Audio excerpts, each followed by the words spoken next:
The story begins with a boy named Tyra, who has just enrolled in a new high school. Standing outside the school building, he feels a surge of anticipation and reflects on his long-awaited journey into high school.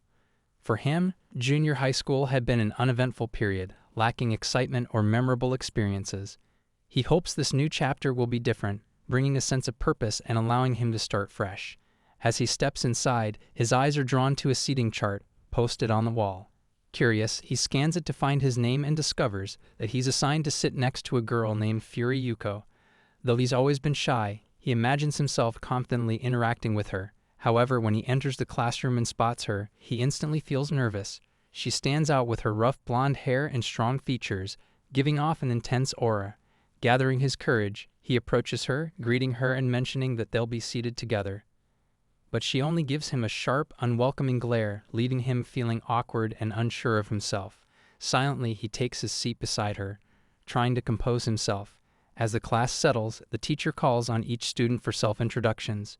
When her turn arrives, she introduces herself with only her name, Fury Yuko, and no further details. The teacher prompts her to add more, but eventually lets it go, chiding her mildly for her brevity. He watches her, feeling more uneasy about her aloof demeanor.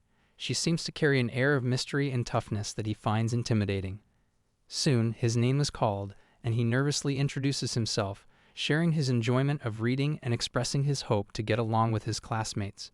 Although he speaks confidently, he feels the weight of her gaze, as though she's examining him closely. Seeing her clap quietly, he wonders if perhaps she has a softer side beneath her harsh exterior, but quickly dismisses the thought, reminding himself of her earlier response. As the lesson progresses, he realizes he forgot his math book, and frustration bubbles up inside him. He considers asking another student, but she calls him, causing him to flinch. She bluntly asks him to look at her book. Hesitantly, he tries to explain the situation, but noticing her glare, he agrees to share her book. The teacher, Toshiwa Fumi, is observing the class attentively, aware of the peculiar tension around her, who has garnered quite a reputation. Unfazed by the rumors, the teacher is determined not to treat her any differently, even if it means establishing stricter boundaries.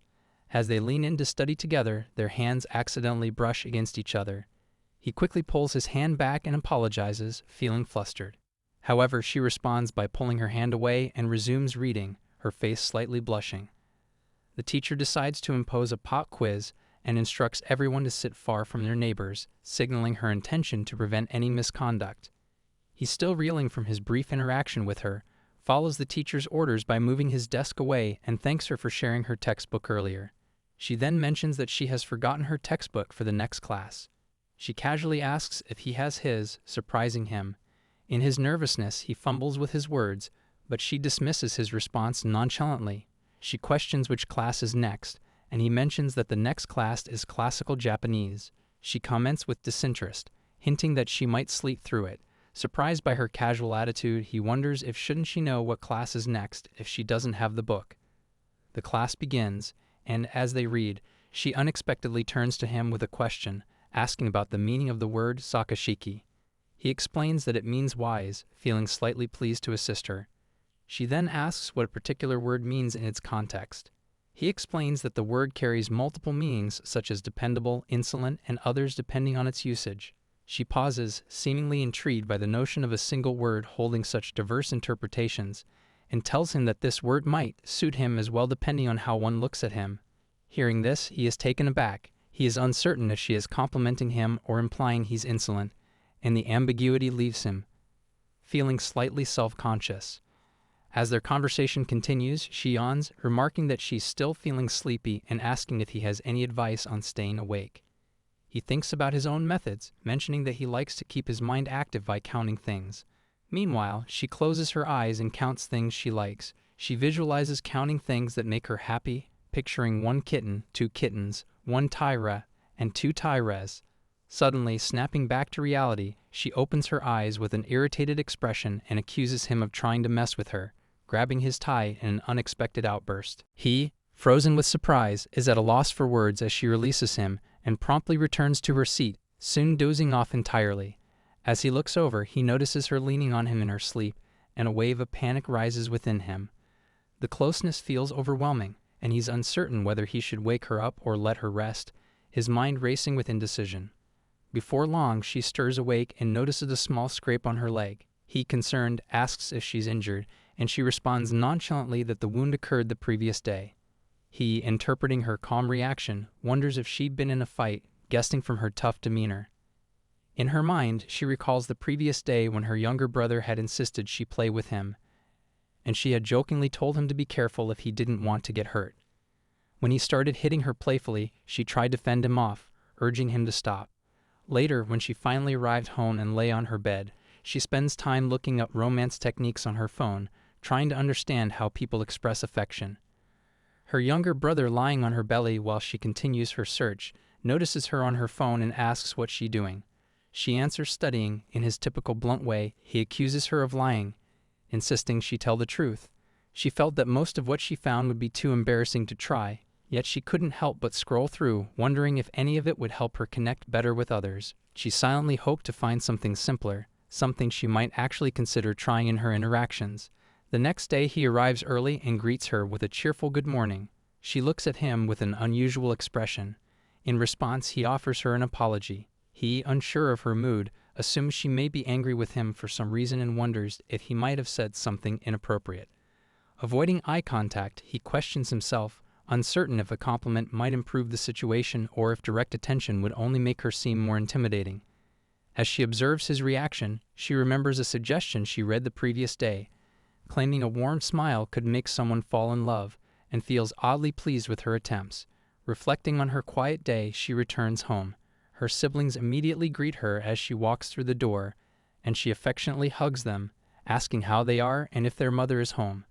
Her younger brother, sensing her unusual mood, asks if something good happened that day. She smiles and answers that it was a good day, then heads to the kitchen to make hotcakes for them, feeling the warmth of home and her small efforts to connect. Meanwhile, Tyra is panicking, wondering if she hates him. His classmates mention that she had often been absent during junior high, and this small detail stirs an unexpected feeling of relief in him. If she continues to be absent, he thinks, he could at least relax a little. But over the next few days, her continuous presence proves unpredictable. He finds himself puzzling over her erratic demeanor, wondering if there's a reason behind it. Their homeroom teacher announces the need to select class committee members and adds that they will all need to contribute, encouraging the students to get it over with quickly. Tyra, hoping to avoid any complicated roles, thinks he'd be content with a position that wouldn't require much interaction. When the teacher asks for volunteers for library duty, he raises his hand, preferring the solitary nature of the role of anything but the responsibility of class representative. To his surprise, she also raises her hand. The teacher, noticing their simultaneous interest, pauses, but they both immediately claim it was a mistake, each retracting their offer. The teacher continues with the other roles, calling for healthcare representatives. Once again, both of them raise their hands, only for them to withdraw their offers, each insisting it was another mistake. This pattern repeats for the decor, disciplinary, and radio committees, both of them unintentionally volunteering each time and then quickly apologizing. Growing increasingly frustrated, the teacher finally instructs them to stop and announces that they will serve as class representatives. He silently bristles at the decision, feeling frustrated at having a responsibility he'd hoped to avoid. He even attempts to persuade the teacher that she might not be a good fit, but the teacher, observing her aloof demeanor, questions if she truly wants the role. Confidently, she answers she can. The teacher reaffirms that they will handle the representative tasks together. Their teacher quietly encourages him, suggesting he use this moment to manage the role well alongside her. He feels a surge of irritation at the idea of taking on more responsibility and impulsively asks her to take the lead on the duties. Sensing his dependence on her, she agrees and assures him that she will handle it. They stand before the class, but soon she turns to him, unsure of what her specific responsibilities are. He is momentarily speechless, taken aback by her earlier confidence and now apparent confusion. Afterward, they return to their seats, both appearing blank and slightly disoriented. As the class settles down, she asks him about a DVD, inquiring curiously what it is. He explains that it's a documentary about animals and chuckles, admitting that watching animals might seem odd to some people. To his surprise, she expresses a genuine interest in watching it. As she moves closer to examine it, he suddenly hesitates, remarking that the DVD isn't his to give. He, flustered by her closeness, stammers that he'll simply ask the original owner for permission. However, recalling her fascination with animals, he decides to exaggerate the DVD's content, hoping it will deter her from taking it. He tells her the film covers wildlife and even features scenes of rabbits being hunted. Immediately, her expression shifts to one of disappointment. She becomes silent, withdraws, and leaves the room looking deeply disheartened. Later in the science lab, she starts mixing chemicals, seemingly distracted. A professor notices and warns her not to combine the substances. Meanwhile, he reflects on his behavior, realizing he may have gone too far in discouraging her interest. The next day, wanting to make amends, he approaches her with a DVD of a collection titled 200 Cute Animals. He mentions casually that he found it lying around at home and thought she might enjoy it, although the truth is that he went out of his way to find it. She, taken aback, accepts the DVD with a quiet sense of gratitude, her gaze lingering on the cover. She thanks him and promises to take good care of it. They sit together, both momentarily lost in their thoughts. He muses that she must truly be an animal lover, while she reflects warmly on the gesture, appreciating it as a thoughtful gift from him. Then, after a slight pause, she asks him for his contact number. For a moment he's uncertain, wondering if she intends to use his number to call on him for errands, rationalizing that it would be easier to decline now than to find himself tangled in her requests. He fabricates a quick excuse, telling her that he recently lost his phone. She then writes down her own number and email on a slip of paper, suggesting he reach out when he finds it again. He stares at her note, feeling both surprised and somewhat guilty. It dawns on him that he had been the one who first resisted sharing contact details, while she had so openly offered hers. A pang of guilt strikes him, weighing heavily as he replays his fabricated response in his mind. The guilt eventually drives him to reconsider his initial reaction. Later, he approaches her, telling her he found his phone and asking if she still wants his contact information. Her expression shifts to a wide-eyed stare, and she falls silent, seemingly processing his change of heart. Her hesitation makes him second-guess himself, and he wonders if he's misunderstood her intention or if he might have hurt her feelings. As she sits lost in thought, he interprets her silence as irritation. Shortly afterward, while stepping out for a moment, he unexpectedly receives an email notification. It's from her. His curiosity piques, and he opens the message to find only 2 words, "Turn around." Turning, he sees her peeking at him from behind the wall, her gaze shy and tentative. He asks if she needs anything, but she quickly replies with a soft nothing, avoiding his eyes. Her unexpected message and her subtle approach linger in his thoughts. At home that evening, he contemplates whether he should send her a follow-up message. While part of him feels it would be polite to acknowledge her gesture, he hesitates, unsure if it would come across as intrusive. Meanwhile, soaking in the bathtub, she is lost in her own thoughts, feeling hopeful, wondering if she might soon see a message from him. Later that night, as he drifts off to sleep, the idea of messaging her still remains in the back of his mind, but he ultimately decides against it, concerned about disturbing her. Across town, she lies awake, phone in hand, glancing occasionally at the screen in anticipation. When no message comes, she finally closes her eyes, though a sense of restlessness keeps her awake. The next day, she arrives at school looking tired, her eyes shadowed by sleep. Half asleep, she mumbles incoherently, questioning his silence. He notices her unusually sluggish behavior and, curious, asks if he'd done something wrong. Angrily, she answers no, further confusing him. The scene shifts to an encounter involving her, who is seen interacting with 2 individuals. One of them is bowing respectfully in front of her with folded hands, while the other looks disheveled, clearly having been struck by her. Observing from a distance, he is filled with unease, interpreting the scene through a lens of suspicion and fear. Although he attempts to rationalize her actions, he finds it difficult to ignore the unsettling impression that she might indeed be a dangerous person, even going so far as to suspect she might be extorting money. What he doesn't realize, however, is that she is in the process of helping someone whose purse was stolen. She has apprehended the thief, and the bowing individual is merely expressing gratitude for her intervention. Later, the setting shifts to the school kitchen, where students are gathered for a cooking lesson. Their head cook announces that they will be making curry and encourages teamwork among the group members. He realizes with a mix of anticipation and apprehension that they have been paired together. When it's time to start, she mentions it's a pain and sits down, leaving the initial preparations to her group. His friends urge him to address her and suggest he ask her for help, but he quickly clarifies that they are not friends and merely sit next to each other. However, when his friends insist, pointing out that they could all get into trouble if she remains idle, he reluctantly approaches her, asking if she might lend a hand despite her discomfort. To his relief, she agrees and begins helping with the task. As they settle into their roles, he compliments a fellow classmate's potato peeling skills, to which the girl smiles and humbly replies that it's nothing out of the ordinary. Observing them both, she picks up a knife, lost in thought, while he wishing to improve his own culinary skills. She mistakenly refers to peeled potatoes as boiled eggs, eliciting chuckles from the group.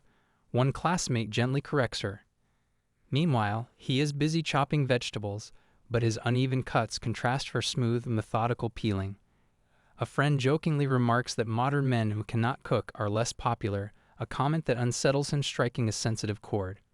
When the curry is prepared, her friends gather around, admiring the aroma and appearance, although he worries about whether it will turn out well.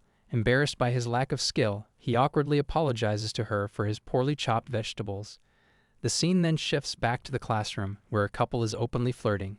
He, visibly irritated, mentally criticizes them for turning the classroom into a romantic playground. He notices that she is watching the couple too, but then she shifts her gaze to him. Feeling scrutinized, his discomfort grows, and he wonders if she wants to speak to him. He abruptly thinks she wants him to get some bread and briskly heads to the school store, his frustration palpable. Surprised by his sudden outburst, she hesitates for a moment before following him out of the room. At the school store, he questions her reason for accompanying him. Before he gets an answer, two would-be thieves attempt to grab her wallet. Her fierce gaze and bold questioning catch the thieves off guard, prompting them to back off and quickly retreat. He, witnessing this, feels frightened, putting on an innocent face as he apologizes, assuming he must have done something wrong. Just then, the school bell rings, signaling the start of their next class, physical education. He remarks that they should head back for class, momentarily disappointed when he suggests postponing their purchase of bread, as she had hoped to feed it to him. They arrive at the PE class, where the teacher informs the students that today's activities will involve basketball for the boys and volleyball for the girls in an adjacent class. He finds himself glancing briefly at her, his gaze inadvertently falling on her athletic form. Embarrassed, he chastises himself for looking and tries to focus on the task at hand. During the game, however, he struggles with coordination and movement, fumbling as he tries to keep up with the rest. She, watching him from a distance, notices his awkwardness and wants to intervene to help him. He feels self-conscious under her gaze, internally cringing at his clumsy attempts. Eventually, she focuses on her game and swiftly scores a goal. Observing her effortless movements, he is surprised and awed by her skill. She even shields him from an incoming ball, leaving him both relieved and appreciative. She checks to make sure he hasn't hurt himself. As they talk afterward, he praises her volleyball skills and asks if she has played before. She explains that while she enjoys sports as a hobby, it's simply one of her interests rather than a practiced talent. Feeling somewhat sheepish, he admits his lack of athletic ability, confiding that he likely looked quite inept in comparison. She reassures him, reminding him that not everyone excels at everything. She humbly acknowledges her own weaknesses, mentioning that while she's comfortable with sports, academics are a struggle. She tells him that it's wise not to force oneself into areas of discomfort and appreciates her reminder that everyone has their own strengths and limitations. Her honesty and support ease his embarrassment, making him realize that even someone with her natural poise has challenges. He thanks her, feeling a newfound respect for her balanced outlook and reassured by her words. In the classroom, the teacher's attention gradually focuses on her, who appears to be taking notes with unusual enthusiasm. Suspicious, the teacher assumes she must be playing around on her phone rather than studying diligently. Approaching her desk, the teacher peeks at her notebook, prepared to scold her, but instead sees something unexpected. She is meticulously writing her own name alongside Tyra on an eraser. Concerned by this unusual behavior, the teacher leaves her without a word, a hint of worry clouding their face. Later, the homeroom teacher reminds her that she's the only student who hasn't submitted her club application. He apologetically mentions that joining a club is mandatory and asks about her interest in extracurriculars, though she feels overwhelmed by her responsibilities at home, particularly with her siblings. Tyra watches this exchange, observing her reluctance. Suddenly, the teacher shifts focus to him, suggesting that he guide her toward the fan club he has joined, hoping she might find interest there. He is taken aback, politely pointing out that such a decision shouldn't be made without her consent, but she instantly agrees. As they walk together down the hallway, he introduces the fan club to her, explaining its low-maintenance appeal. Although there are only 2 current members, he finds the club relaxing compared to the demands of other options.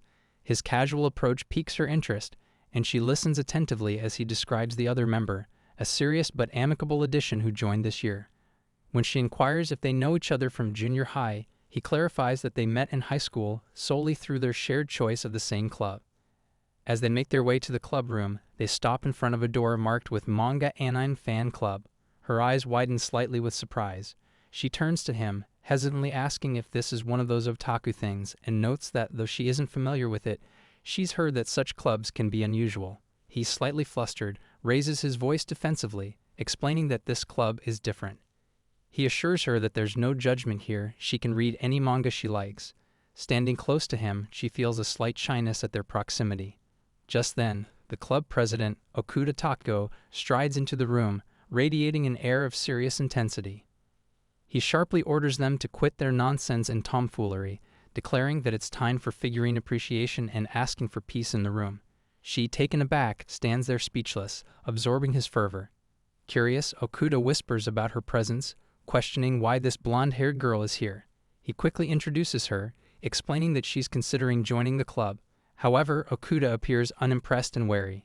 He recalls hearing countless rumors about her supposed misbehavior and announcing that, under no circumstances can she be permitted entry. Taira explains that their teacher requested he bring her to the club as part of her extracurricular requirements. Still unconvinced, Okuda adamantly declares that their club is a sacred space dedicated to people with unwavering devotion to love, particularly the love depicted in anime and manga. He argues that anyone who lacks that commitment has no place within these walls, suggesting that she leaves, noting that joining this club might not be in her best interest. She questions whether it's a doll from a specific collectible series known as Piri Berry. They freeze, momentarily unable to respond. She, however, gazes curiously at the detailed figurines lined up on a shelf nearby. When Okuda asks if she's familiar with this particular anime series, she casually mentions that her younger sister is a fan and they watch it together often. She adds that her family has quite a collection of related figurines at home. Okuda asks her about her favorite character, and she answers Dark Azuma. He reflects on her choice, thinking that she has excellent taste. He even admits that he has a particular fondness for Ichigo-chan, despite the character being a villain. She also appreciates the complexity of the character and feels a strong desire to support her. In his excitement, Okuda falls to the ground before her and implores her to join the club. She, however, responds by saying she doesn't think she'll be able to handle the intensity of the club's activities and decides to look elsewhere. Okuda tries to convince her, suggesting that she would enjoy having lively discussions about Precure, but she is uninterested and begins to make her way out, remarking that there is nothing to gain from the club. He insists, offering her the position of vice president of the club, but she refuses. In an attempt to appeal to her, he offers her the freedom to do as she pleases with Taira. After a moment's thought, she humorously considers the idea and eventually agrees. Her response leaves Taira visibly upset, prompting him to pull Okuda aside to question why he's allowing such behavior. Okuda, somewhat sheepish, admits that he simply wants her to become involved in their club, especially to engage in conversations about Precure. Meanwhile, she calls for him to sit down and gestures toward a chair. He's still confused, complies but remains uncertain about the situation. As she inquires about the activities of the club, he explains that the fan club is relatively new and lacks any particular focus. He mentions that the members mostly bring manga from home to share, but otherwise it's a casual environment. He reflects on how surreal it feels to be discussing manga with her. Okuda, still eager to impress her, asks about her tastes in the manga. Taking a moment to consider her preferences, lightly suggests that she might enjoy Yakuza stories, but then mentions sports stories. She admits that she often reads shoujo manga, acknowledging that it may not fit her outward image, surprising them with her unexpected choice. Both of them exchange surprised looks, momentarily speechless. Okuda, now more animated than ever, exclaims with delight that having a maiden like her in their club brings a new opportunity for them to try something different. Specifically, he hopes she'll participate in cosplay. She, feeling increasingly uncomfortable with the direction of the conversation, informs them that she's leaving and suggests they pretend she never joined. He apologizes for the awkwardness and assures her that he will go with her to explain everything to the teacher. Okuda, in his usual over-the-top manner, dramatically falls to her feet once more, apologizing for his earlier foolish remarks and vowing to restrain himself in the future. Taira, embarrassed by the whole exchange, also tells Okuda that his behavior is unnecessary. Okuda, realizing the impact of his actions, repents for his behavior. She acknowledges his passion but requests that he doesn't pressure her into embracing his hobbies. While she doesn't fully understand them yet, she remains open to learning in the future, though she finds his behavior strange. Okuda, overwhelmed with emotion, begins to cry, but she, irritated, firmly tells him to stop. She warns him not to act that way again. Taira, in awe of her, calls her nice, but she dismisses the compliment, telling him not to misinterpret. Understanding, Okuda expresses his support for their pairing, prompting a stern response from her. Taira stands there, still not fully understanding her, while she prepares to leave. Okuda offers her a maid outfit catalog, though she is skeptical, reminding him of his previous comments. Embarrassed, Okuda clarifies that she misunderstood, mentioning Taira's fondness for maid outfits. She's still amused but not entirely convinced, agrees to take a look at the catalog. The scene shifts to a classroom where a student, Maeda Kaho, mentions there is something that has been troubling her recently. She feels scared of the delinquent-like girl with blonde hair sitting behind her. Maeda recalls that this is the same girl who stood out in a bad way during the entrance ceremony. To think she would be sitting right behind her is unsettling, especially with all the scary rumors circulating about her. With these thoughts swirling in her mind, Maeda looks back at her, who appears to be engrossed in something on her phone. Maeda wonders what she is looking at and how frightening it might be. Her gaze shifts to him, who is usually nervous and anxious.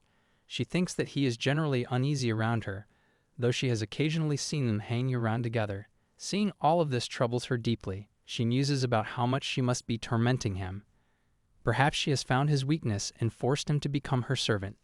At this moment she glares at him. He, noticing the intense stare, asks her if she needs something, but she merely tells him that she is just looking at him.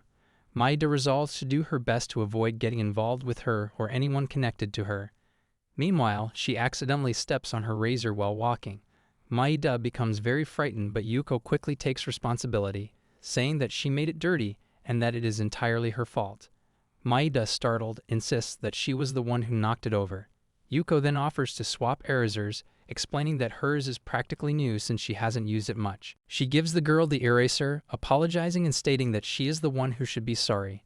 The girl is surprised by her kindness, thinking that she is much nicer than she appears. However, at that moment, Yuko leans in and quietly asks if she can have the eraser back and promises to bring a better one the following day. Maeda smiles and assures her not to worry about it, thanking her. While returning the eraser, Maeda is taken aback to see Yuko and Taira's names written on it. She asks her if she likes him. Yuko blushes deeply at the question. Maeda, seeing her reaction, lowers her head to her chair and says, "This is one of those charms, so pure." Noticing her reaction, Yuko asks her if she likes him. However, Maeda clarifies that she does not like him, telling her that she will cheer her on and says that if she works hard, she can do anything. Suddenly, Maeda becomes very emotional and starts crying. Yuko, concerned, asks if she has done something wrong. Maeda explains that when she gets worked up, her tears never stop. Yuko, seeing this, tells her that it seems tough and offers her a handkerchief, saying, "Here, wipe your tears with this." Yuko then asks if Maeda would like to go to the nurse's office. The two of them go to the nurse's office, and Yuko suggests that she might be tired and advises her to rest, telling her there is no need to be formal with her and asking her to call her by her first name. Surprised, Maeda asks if she is sure, adding that it's okay if she doesn't feel comfortable. Yuko smiles and assures her that it's fine.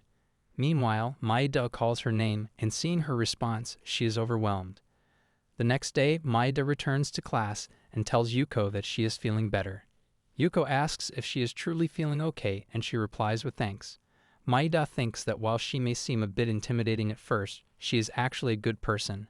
She feels certain of this and hopes that one day Taira understands how good she really is.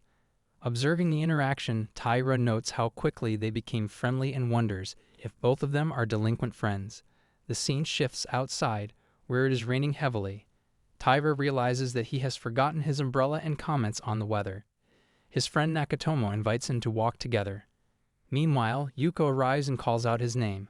He asks her what's wrong, and she angrily tells him to come over. Nakatomo, observing the interaction, asks if she is his girlfriend. Taira, confused, tells him that it is clear from just looking at her that she is someone he cannot oppose. Nakatomo, feeling very uncomfortable, decides to never share his umbrella with him again. As they walk together, an awkward silence falls between them. After a while, he offers to hold the umbrella, explaining that she is the one who allowed him to stay under it. She becomes angry and insists that it is unnecessary, startling him. Hesitantly, she says she is taller than him and the umbrella is hers. He, embarrassed, apologizes, wondering if he said something wrong. He feels like he has probably made the atmosphere even more awkward. At the same time, she notices that his hand has brushed against hers. He, surprised, wonders why she is making such an effort to walk him home. He feels grateful to her, but also finds her frightening. The entire situation feels awkward and uncomfortable to him.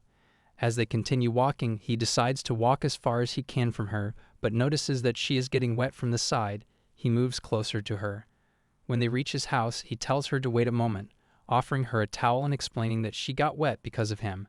She tells him that it's not necessary. He, feeling guilty, thanks her and insists that she has already helped him a lot. Before leaving, she smiles suspiciously as she glances at his house. He, shocked, wonders if she has remembered its location. He becomes even more frightened, thinking that she is scary. The next day, Yuko arrives late to class. The teacher observes her tardiness and mentions that she seems to be late again. Meanwhile, she has woken up late, and her brother frantically yells, wondering where his lunch is. In the classroom, the teacher notices her absence and inquires about her whereabouts. Tyra responds, explaining that she left early that day. Shortly after, she arrives to pick up her brother, who has a fever. At school, she sits at her desk and lowers her head, looking exhausted. He notices her tired appearance and wonders if she fought. The next day in class, she is engaging in conversation. He approaches them and greets her with a polite good morning. He is wearing glasses, and she becomes confused and asks who he is. He explains that he is Tyra and he's wearing glasses due to his weak eyesight. During class, she continues to observe him closely. He admits that he usually wears contact lenses, but is currently out of them. Her gaze feels especially intense to him, and he wonders why she seems to be staring more than usual. He begins to speculate that she might be particularly interested in glasses. In an attempt to ease the tension, he offers to let her try on his glasses. She quickly protests, stating that it would be far too embarrassing, causing him to become startled and apologize for his suggestion. She then asks him how well he can see without glasses, to which he confesses that he cannot see anything clearly without his glasses. Everything appears blurry.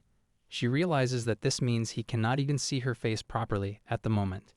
Just then, the teacher's voice interrupts their conversation, commenting that they have exchanged enough passionate gazes, startling them. The scene shifts to a table where she and Okuda are sitting together. Okuda comments that his glasses look really good, to which she responds that she does not have any particular interest in glasses, nor does she think his usual appearance is bad. She simply cannot quite explain her feelings. Okuda teases her, trying to clarify her thoughts. Just as he is explaining, he walks into the room. She looks at him and mentions his glasses are Gap Moe. He, noticing this, tells Okuda to stop teaching her strange words. In class, the teacher approaches her and informs her that she will need to retake the exams she failed. She asks to be excused from further responsibilities.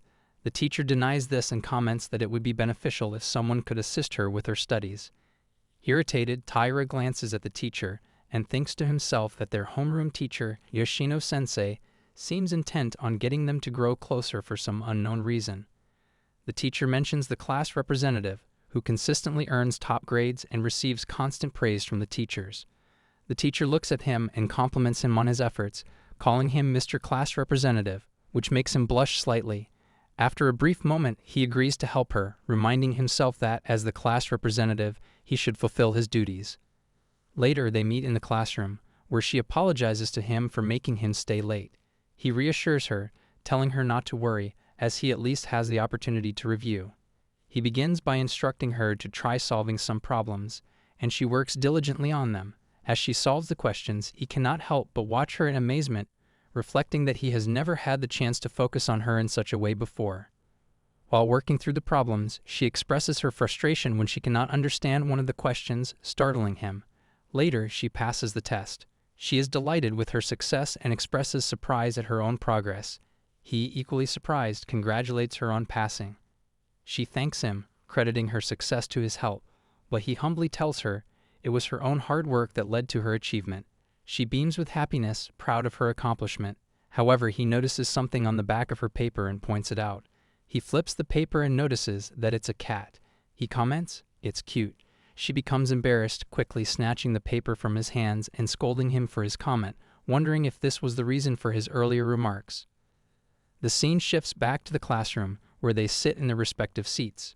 She looks at him and wonders how she can properly thank him for his help. However, she is unsure what kind of gift or gesture might be appropriate. At that moment, his friend comes over and gives him a snack, claiming that he didn't like the flavor and encouraging him to keep it.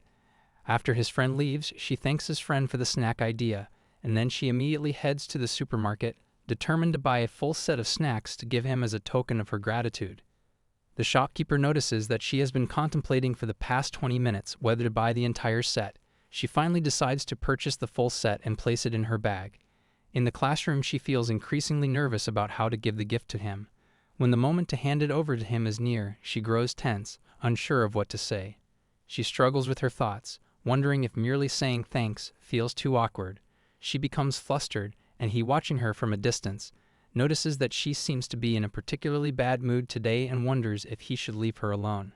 At that moment, she calls his name, startling him, and he quickly begins apologizing. She then tells him that she has brought a small gift for him. Bowing her head, she hands him the snacks. Surprised, he asks if it is really for him. She explains that she heard he liked them and wants to thank him for helping her with her studies. He expresses his gratitude and tells her that he's truly happy to receive the gift. She smiles, feeling relieved and glad that he appreciates it. He then tells her that if she ever needs help again, she should feel free to ask him. The next day, the two friends are eating together. Maida advises her to try smiling more often, believing that a smile would make her look cuter. She suggests that Tyra would probably appreciate it if she smiled more often. After hearing this, she gives a strange, forced smile. Observing this, Maida pauses for a moment, pondering whether forcing a smile might be difficult. She decides that they should practice smiling together. They, sitting on a bench, try to smile in a way that feels natural. Meanwhile, Tyra stands at a distance, watching them. He sees them smiling oddly and wonders what they are doing. The scene shifts to the classroom, where the teacher assigns duties to the students, wishing them good luck. She becomes extremely excited upon realizing that she has been paired with Tyra for the task. The thought of working with him lingers in her mind as she heads home that day. At home, she starts making pancakes, but her thoughts remain preoccupied with the upcoming duties. Eventually, she falls asleep, still enthusiastic. The next morning, as she heads back to school, the thought of her duties with him continues to occupy her mind. Absorbed in her thoughts, she arrives at school only to find that the gate has not yet opened. She stands there dazed. In class, she suddenly walks up to the students chatting and asks them to hand her notebook. He apologizes and quickly hands his notebook. His friend sitting nearby silently thinks that he wants no involvement in this situation. Shortly after, Tyra arrives and tells her he'll take them to the staff room. She states that she can take care of it. His friend, observing this exchange, feels sympathy for him, thinking that it must be difficult for him to be paired with her for the duties. He, noticing that she is carrying a lot of books, suggests that they split the load and carry them together. She agrees and thanks him. The two of them walk together to the staff room, where his friends observe them in surprise. As they are about to leave, they are instructed to go to the materials room and collect the teaching materials for the next class. They both are surprised by the size of the items they are required to carry. She picks up the larger item, but he quickly stops her, insisting that he can't let a girl carry something so heavy. His words touch her deeply. However, as he attempts to lift the item himself, it proves to be too heavy for him. He suggests that perhaps she can help by lifting half of it. She, reflecting on his honesty, agrees, and together they lift the items and transport them to the classroom. Upon arriving, they do other manual tasks together. The teacher compliments them for good work. She responds modestly, saying it's no problem, and that she could do this every day if necessary. Later, as they walk outside the building, she thinks about the beautiful weather, noting that it is a perfect day. Suddenly, a stray cat approaches him. He picks it up, asking if the cat is lost. The cat starts licking him, and she, observing this, feels a pang of jealousy and frustration toward the cat. He, clearly fond of the animal, cuddles it and invites her to pet it. Just as she is about to reach out, the cat gets frightened. He tells her that it may have been her sudden movement that scared the cat. He then suggests that she place her hand on his so they can touch the cat together. Oblivious to the situation, he reassures her that she's done it. Suddenly, the cat moves closer to her. He comments that it seems the cat likes her too. They continue to sit together and play with the cat. She, somewhat amused, asks him to hold the cat in his arms while she takes a picture. He holds the cat carefully, asking if it will be okay to be in the photo with her. She assures him that it is fine. After taking the picture, she thanks the cat. The next day, when Yuko arrives at school, noticing her angry look, her classmates gossip about her. They whisper amongst themselves, saying that she looks terrible today, that she seems angry, and how scary she appears. She reflects on her restless night, having spent hours looking at the picture of him holding the cat. He, noticing her, wonders why she seems even more upset than usual. He begins to think that something must have happened to her. She feels drowsy, lies at her desk, and tears fall from her eyes causes sleepiness. To distract her, he shows her a picture of the stray cat on his phone, explaining that it lives in his neighborhood. She, noticing the cuteness of the cat, responds positively, and he asks if she feels better now. He also gently probes whether she is lacking sleep or if something else, such as watching a late-night program, might have kept her awake. She, though exhausted, tells herself that she won't fall asleep. Observing her, he thinks that she is trying to fight off sleep. At that moment, the teacher enters the room, signaling the start of the lesson. Startled, she sits up straight, and he wishes her good luck. Finally, unable to keep her eyes open, she falls asleep at her desk. As the next class begins, he tries to wake her up. When she sits up, he notices a small mark on her cheek. Frightened, he quickly apologizes, assuring her that he wasn't trying to make fun of her. She, deeply embarrassed by the situation, turns her face away, feeling self-conscious as she quietly sits in her seat, while he is panicking, thinking she's mad. After this, she heads home, walking through the heavy rain with an umbrella in hand. She notices a stray cat nearby, soaked and shivering in the rain. Concerned that the cat might catch a cold, she decides to shelter it with her umbrella, leaving herself exposed to the downpour. Upon arriving home, she starts to feel unwell and develops a high fever, her head aching badly. The following day in class, the teacher takes attendance and announces that she is absent due to a cold. Hearing this, he reflects that her absence is for the best, thinking she should rest. The whole day, however, he feels bored and distracted. Looking out the window, he notices the beautiful weather and briefly finds solace in the view. Later, he approaches Yoshino-sensei, hoping to ask him something, but he tells him to wait as he is busy. Taira comments it is rare to see him busy. He explains that he has a lot of tasks to do and mentions that, after school, he has to take printouts to Yuko. Taira questions whether her house is far from the school, and Yoshino replies that it's not too far, just near the library. He realizes that the location is in the exact opposite direction of his own house. Yoshino then asks him what he wants to discuss, but he, with a hint of curiosity, wonders aloud if he should go to her house to deliver the printouts. Upon hearing this, Yoshino is unexpectedly moved by the idea, leaving him confused. He is about to leave when Okuda arrives, asking if she is nearby. He explains that she has a cold and isn't at school. Okuda then mentions that he brought some manga he had promised to lend to her. He tells Okuda that he is heading to her house to deliver the printouts and invites him to come along. However, Okuda quickly flees, leaving him a note, wishing him good luck. Walking alone, he looks at the note and wishes Okuda had come along, thinking perhaps it would have been better if they both went together. As he reaches the area near her house, he approaches an elderly woman and asks if anyone named Yuko lives around here. The old woman smiles and tells him that her house is just 1 block away. She then inquires if he is her friend. He clarifies that he is bringing her some printouts because she's sick. The woman, surprised to learn that she's unwell, hands him something and insists he give it to her. She spreads the news throughout the neighborhood, prompting everyone to eagerly contribute fruits and water bottles as a gesture of kindness. He's stunned by their generosity and can't help but think of it as a tribute from the neighbors. He continues his search for her house and eventually finds himself in front of it. Her younger brother, riding a bicycle, appears in front of him. Meanwhile, she is lying in bed, gazing at his picture on her phone and wishing she could see him again. She considers going to school and hearing noise from outside, decides to check. As she exits, she notices Taira and reacts with surprise, asking why he is there. He explains that he brought the printouts from class and some other items she had requested. He also mentions how fortunate it was that her brother had been nearby, helping him find her house. She realizes that, at least now, she has a chance to see him. Noticing her attire, she tells him to wait and steps away for an instant. She quickly comes back, wrapping herself in a blanket, explaining that she doesn't usually look untidy and that her hair is not typically messy. He reassures her that he's leaving now, telling her to rest and recover from her cold. She responds that she is feeling better now but wishes in her heart that he would stay just a little longer. At that moment, her little brother enters and asks if he can play with him.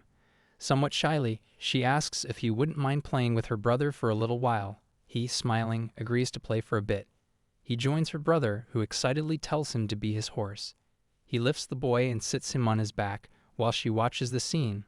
He, sensing her gaze, wonders if he should be careful not to let the boy fall off while playing. Before he leaves, she thanks him for bringing the printouts and playing with her brother. He replies that he had fun too and tells her to take care of herself. Her little brother, not wanting Tyra to leave, pleads with him to stay. She, sternly telling her brother to let him go, allows him to leave. As he walks away, he assures them that he will return. She and her brother both ask if he will really come back, and he nods. After he leaves, she and her little brother lie on the sofa together. Yuko notices she has received messages from both Okuda and Tyra. In his message, he asks about her condition. She, reflecting that her fever is at 42 degrees Celsius, reassures him in her reply that she is feeling better now. The next day, she returns to school. Maida, noticing her, asks how she is feeling. She thanks her for the message the previous day and for asking about her health. Maida replies that it was nothing and expresses relief that she is feeling better. Yuko tells her that she wants to ask her something. Just then, Tyra approaches and greets her with a cheerful good morning, and she responds. He asks her what she's doing. She explains that she isn't doing anything special. She then thanks him for his text the day before. Afterward, they sit together to study. She's focused while he looks at her, smiling warmly. As the summer season begins, she arrives at school the next day without her blazer. Her lighter appearance catches his attention, and he finds himself musing that something is refreshing about seeing her this way. Quietly, he acknowledges to himself that he feels a bit less intimidated by her than usual. As he reflects on these thoughts, she walks away without noticing his gaze. Later, they both make their way to the classroom and settle into their respective seats. She, meanwhile, glances at him and observes him in his short-sleeved shirt, which gives him an air of ease and coolness. She notices a small mole on his arm and thinks that discovering such minor details about him is surprisingly enjoyable. Her expression softens, her eyes filled with quiet fondness. Unaware of her thoughts, he continues his conversation with a friend. However, his friend suddenly comments on how intently she seems to be staring at him. He asks if he might have done something to provoke such focused attention. Hearing this, he becomes visibly startled. As the day progresses, the summer heat intensifies, and the classroom grows uncomfortably warm. She softly mutters that she feels as though she's melting from the heat. Her friend Maida, sitting nearby, smiles and declares that she has a solution to beat the heat. She takes out a small handheld fan and begins fanning her, directing a steady stream of cool air toward her. The refreshing breeze brings her a sense of immediate relief, and she thanks Maida for her thoughtfulness. Wanting to return the favor, she offers to fan her. Maida suggests they take turns every 10 seconds. As she fans, a faint, pleasant fragrance reaches him, catching him off guard. Meanwhile, he begins to feel the oppressive heat as well. He comments aloud about how unbearably hot it is, catching her attention. Without hesitation, she redirects the fan towards him, offering to cool him off. He expresses his gratitude, though he can't help but feel somewhat self-conscious as she fans him with noticeable intensity.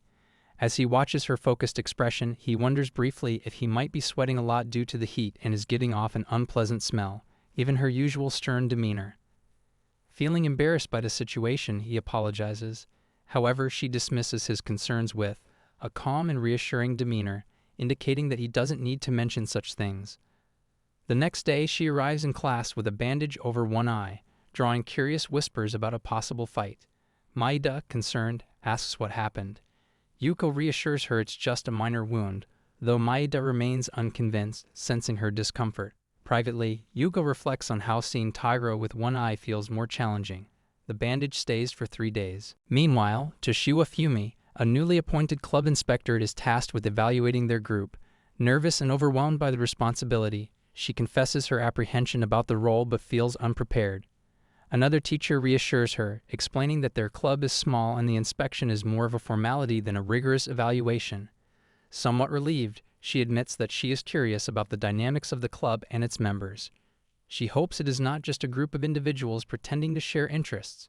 Upon meeting the members, she nervously introduces herself and begins her inspection.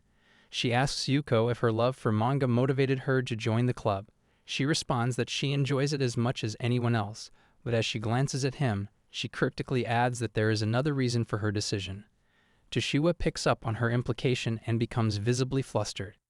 As the group settles down to read, Yuko asks Taira about the book he is engrossed in. He explains that it was given to him by Okuda. Nearby, Toshiwa finishes her book and requests another from Okuda, feeling a surge of happiness at seeing their interaction.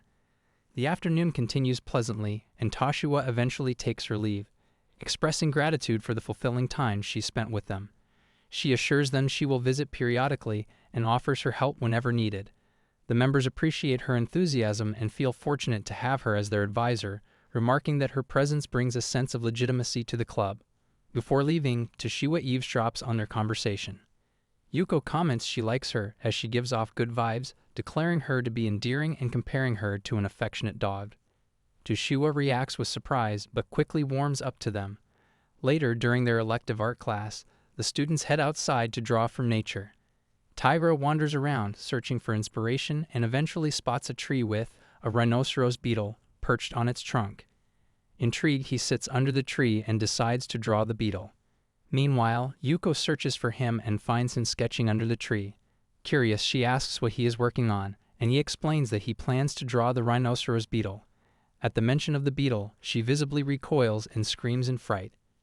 She sits on the ground, hugging her knees, and admits that she has an aversion to bugs. She shares a childhood memory of a cicada flying into her house and causing chaos, a traumatic experience she has never forgotten.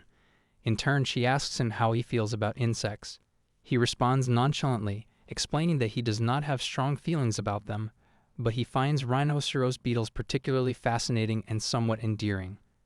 She, feeling a mix of irritation and determination, vows to overcome her fear, declaring that she will also draw the beetle.